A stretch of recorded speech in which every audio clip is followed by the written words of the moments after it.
Kesako Kesagara koti orotiya Kesagara koti Jalala ke jabaf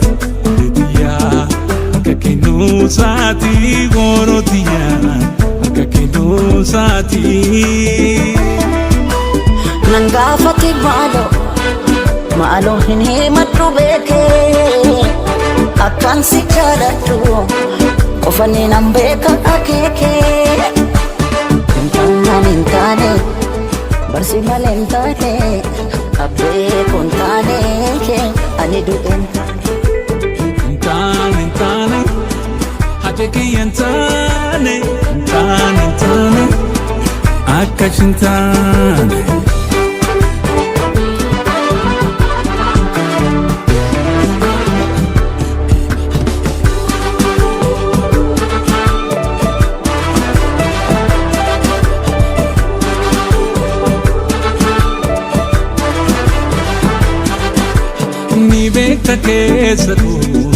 Kesako Kesagara koti orotiya Kesagara koti Jalala ke jabaf Didiya Kakinu sati orotiya Kakinu sati Nangafati Malo hinhimatu beke Akan si kadatu Ofani nambeka akeke Intane Barsi malentane Abbe kontane ke Anidu Intane Hajeki yantane Intane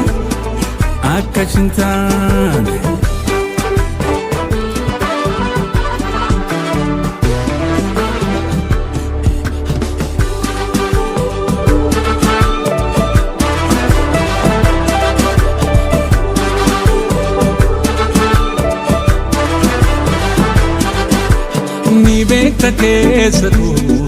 Kesako Kesagara koti orotiya Kesagara koti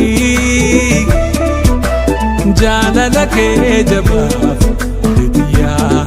Kakinu sati orotiya Kakinu sati Nangafati Malo hinhimatu beke Akan si kadatu Ofani nambeka akeke Intane